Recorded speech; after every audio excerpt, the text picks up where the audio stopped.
उनको मैं क्रमवार पढ़ता हूँ। कुल कितना एजेंडा था? 18 प्रस्ताव। पहला, कृषि रोड मैप के कार्यान्वयन की अवधि 31/3/2023 तक विस्तारित करने की स्वीकृति। दूसरा, कृषि विभाग का ये राज्य स्थित कृषि विश्वविद्यालयों में जैव प्रौद्योगिकी, वानिकी एवं कम्युनिटी साइंस विषय में स्नातक स्तर पर नामांकित छात्रों को कृषि स्नातक छात्रों के समान स्टाइपेंड प्रदान करने की स्वीकृति के संबंध में। तीसरा, कृषि विभाग का श्री मनोज कुमार, बिहार कृषि सेवा, कोटि 5, पौधा संरक्षण वर्ग 2, तत्कालीन सहायक कृषि निदेशक, पौधा संरक्षण सर्वेलेंस मुख्यालय, पटना संप्रति सहायक पौधा संरक्षण, पूर्णिया के विरुद्ध 25,000 रुपए रिश्वत लेते रंगे हाथ पकड़े जाने से संबंधित प्रमाणित आरोप के परिप्रेक्ष्य में सरकारी सेवा से बर्खास्त करने के संबंध में। चौथा, विज्ञान और प्रौद्योगिकी विभाग का है। विज्ञान और प्रौद्योगिकी विभाग के अंतर्गत स्थापित एवं संचालित राज्य के सभी राजकीय अभियंत्रण महाविद्यालयों में भारत सरकार की बहुविषयक साइबर फिजिकल प्रणाली योजना, national mission for interdisciplinary cyber physical system के तहत प्रौद्योगिकी विकास, मानव संसाधन एवं कौशल विकास, नवाचार, उद्यमिता एवं स्टार्टअप विषयों में प्रशिक्षण प्रदान किए जाने हेतु कार्यरत विभिन्न प्रौद्योगिकी नवाचार केंद्रों में से एक केंद्र भारतीय प्रौद्योगिकी संस्थान रुड़की के दिव्या संपर्क इनोवेशन हब को मनोनीत करने की स्वीकृति तथा शिक्षकों के प्रशिक्षण हेतु कुल 70,80,000 रुपए मात्र की एक मुश्त राशि एवं 50-50 के अनुपात के आधार पर छात्रों के प्रशिक्षण पर 3 वर्षों के लिए कुल व्यय लगभग 8.48 करोड़ रुपए में से राज्य सरकार द्वारा लगभग 4.24 करोड़ रुपए एवं इस प्रकार कुल रुपए 4,94,80,000 रुपए मात्र के व्यय की स्वीकृति के संबंध विभाग का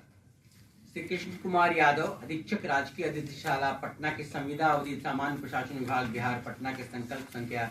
10,000 दिनांक 10/7/15 की कंडिका संख्या 32665 को शिथिल करते हुए अगले 2 वर्ष अर्थात 67 वर्ष से 69 वर्ष तक अथवा अधीक्षक राजकीय अतिथिशाला पटना के पद पर नियमित नियुक्ति या प्रतिनियुक्ति होने तक विस्तारित किए जाने के संबंध। मंत्रिमंडल सचिवालय विभाग का 7वां है। तारापुर मुंगेर के शहीदों की याद में प्रतिवर्ष 15 फरवरी को तारापुर शहीद स्मारक परिसर में राजकीय समारोह मनाए जाने के संबंध। गन्ना उद्योग विभाग बिहार ईख आपूर्ति एवं खरीद का विनिमय अधिनियम 1981 1993 यथा संशोधित की धारा 49 की उपधारा 1 खंड क एवं ख तथा उपधारा 4 में अंकित ईख की खरीद पर ईख क्रय कर को विलोपित करने के संबंध। नगर विकास एवं आवास विभाग बिहार भवन उप विधि 2014 में संशोधन की स्वीकृति के संबंध। इसी प्रकार नगर विकास एवं आवास विभाग का पाटलिपुत्रा बस टर्मिनल पटना के विस्तार हेतु पटना जिला के पटना सदर अंचल अंतर्गत मौजा पहाड़ी में कुल रकबा 5 एकड़ भूमि के अधिग्रहण और भूमि के अधिग्रहण में व्यय होने वाले अनुमानित प्राकृतिक राशि 59,75,75,000 रुपए मात्र के व्यय की स्वीकृति के संबंध में। शिक्षा विभाग वित्तीय वर्ष 2021-22 में राज्य योजना अंतर्गत पटना विश्वविद्यालय पटना अंतर्गत नए अकादमिक भवन के निर्माण हेतु कुल 89,45,25,000 रुपए मात्र की योजना की प्रशासनिक स्वीकृति प्रदान करते हुए तत्काल इस योजना के क्रियान्वयन हेतु 30 करोड़ रुपए मात्र सहायक अनुदान की स्वीकृति एवं विमुक्ति प्रदान करने के संबंध में। शिक्षा विभाग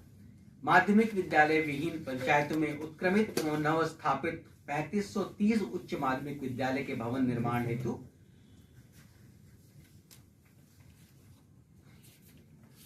5,59,547,00,000 एवं पूर्व स्वीकृत कुल 2768 उच्च माध्यमिक विद्यालय भवन के निर्माण हेतु अवशेष राशि 1,84,495,00,000 अर्थात कुल 75,30,42,81,000 रुपए मात्र की स्वीकृति के संबंध। विद्यालय सेवा आयोग अध्यक्ष और सदस्यों की सेवा शर्त संशोधन नियमावली 2022 के प्रारूप पर स्वीकृति प्रदान करने के संबंध।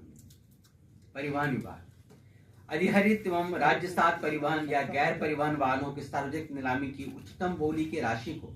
उक्त वाहनों का क्रय मूल्य मानते हुए क्रेता से वाहन की कोटि के अनुरूप निर्धारित दर पर पथकर एवं अन्य शुल्क लेने के संबंध। गृह विभाग आपात अनुक्रिया सहायक तंत्र ERSS परियोजना के अंतर्गत प्रथम चरण में आपात अनुक्रिया वाहन के परिचालन कार्य के लिए बिहार पुलिस मुख्यालय के अंतर्गत नियमित चालक के स्वीकृत 5996 पदों में से वर्तमान में रिक्त 1255 पदों पर बाह्य स्रोतीकरण के माध्यम से सेना से सेवानिवृत्त चालकों की सेवाएं प्राप्त करने के लिए कुल अनुमानित वार्षिक व्यय 38,15,20,000 रुपए मात्र की लागत पर नामांकन द्वारा army welfare placement organization AWPO नामक एजेंसी के चयन हेतु मंत्रिपरिषद की स्वीकृति प्राप्त करने के संबंध में नगर विकास एवं आवास विभाग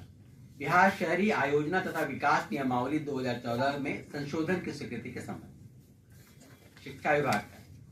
वित्तीय वर्ष 2021-22 में समग्र शिक्षा अभियान स्कीम अंतर्गत कार्यरत शिक्षकों के वेतन आदि के भुगतान हेतु केंद्रांश की राशि कम उपलब्ध होने के कारण राज्य स्कीम मद से सहायक अनुदान के रूप में द्वितीय अनुपूरक आगणन के माध्यम से उपबंधित कुल राशि 32,43,79,00,000 रुपए की सहायक अनुदान मद में स्वीकृत एवं तत्काल 22,56,21,15,721 रुपए की व्यय की स्वीकृति। पथ निर्माण पटना रिंग रोड के मार्ग रेखन पर दिगवारा शेरपुर 6 लेन पुल निर्माण के लिए कुल 86.122 हेक्टेयर भूमि का भूअर्जन हेतु राशि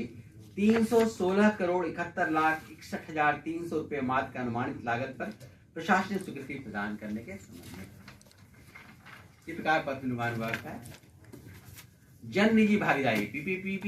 अंतर्गत DBFOT design build finance operate and transfer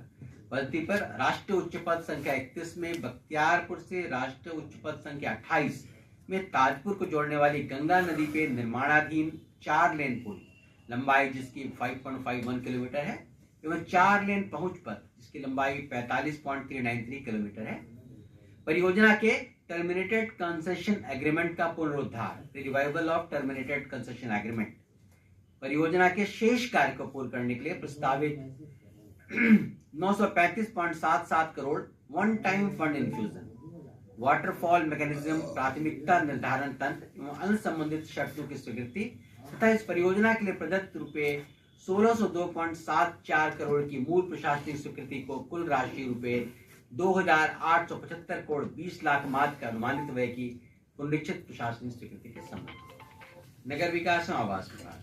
Bihar शहरी आयोजना तथा विकास नियमावली 2014 में संशोधन की स्वीकृति के संबंध। शिक्षा विभाग का वित्तीय वर्ष 2021-22 में समग्र शिक्षा अभियान स्कीम अंतर्गत कार्यरत शिक्षकों के वेतन आदि के भुगतान हेतु केंद्रांश की राशि कम उपलब्ध होने के कारण राज्य स्कीम मद से सहायक अनुदान के रूप में द्वितीय अनुपूरक आगणन के माध्यम से उपबंधित कुल राशि 32,43,79,00,000 रुपए की सहायक अनुदान मद में स्वीकृत